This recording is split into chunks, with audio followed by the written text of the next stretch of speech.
This video will present solutions to the VCE 2023 Mathematical Methods, Written Examination 2, Section A, Questions 6 to 10.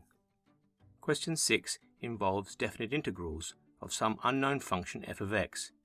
The result we are looking for is the definite integral from 7 to 3 of f of x dx, which is a little different as the lower terminal 7 is greater than the upper terminal 3, which we will have to make sure we account for.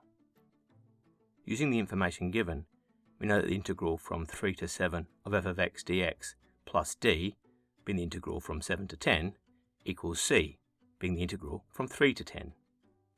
From that, the integral from 3 to 7 equals c take d, and so the integral from 7 to 3 will be the negative of this, which is d take c, which is answer D.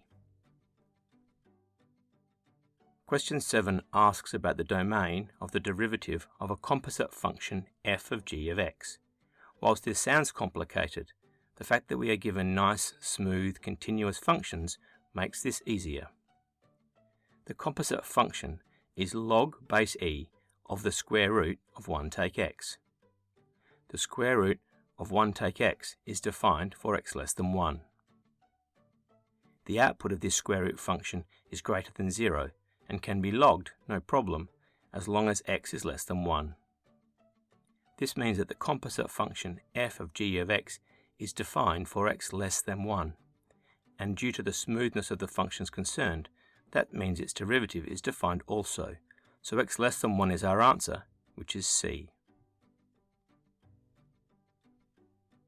Question 8 asks a relatively familiar question about the chance of getting at least one success in 8 binomial trials. These sorts of questions are usually answered by technology, but in this case, the form of the answer given and the fact that we are selecting from an unknown number of balls, n green plus m red, means that a by-hand approach is more likely to be successful. Based on the information given, we know that we are working with a binomial distribution with n equals 8 and probability p equals n over n plus m. Using the fact that the probability of y greater than or equal to 1 is equal to 1 take the probability of y equals 0, the formula for binomial probability tells us that the probability we require is 1 take 8 choose 0 multiplied by n over n plus m to the power of 0 multiplied by m over n plus m to the power of 8.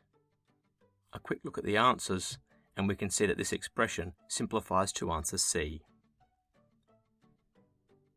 Question 9 is looking at a piecewise function f of x and asking when is it both smooth and continuous at the point where the two pieces meet, which is when x equals 2 pi. For continuity, the two pieces need to be equal when x equals 2 pi, and for smoothness, the two pieces need to have the same derivative values at that point. Starting with continuity, I'm going to set up an equation in ClassPad's main app, equating the two functions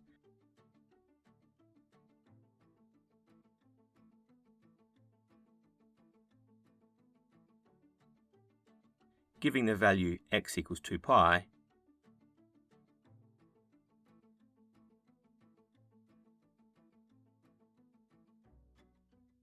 and solving for a.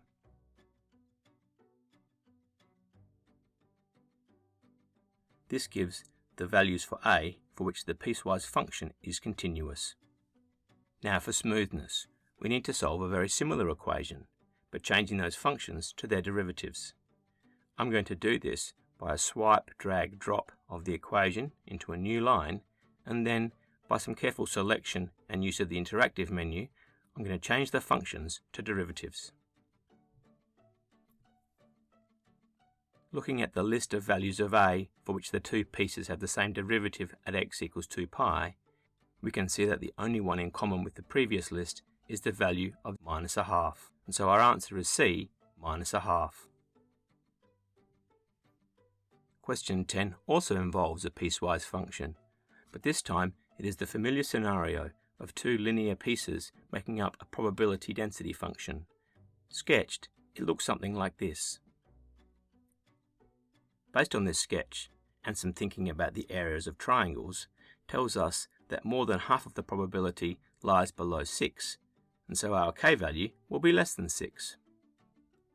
This can be confirmed by calculating the definite integral from 1 to 6 of the relevant piece of the function on our ClassPad. With this little bit of knowledge, we can find our value of k by finding when the integral from 1 to k of x take 1 over 20 dx is equal to 0.35. Starting with the definite integral already entered, a little modification sets up the equation, which can then be solved via interactive. With the equation solved, given that the answer has to be greater than 1, the answer is root 14 plus 1, which is answer B.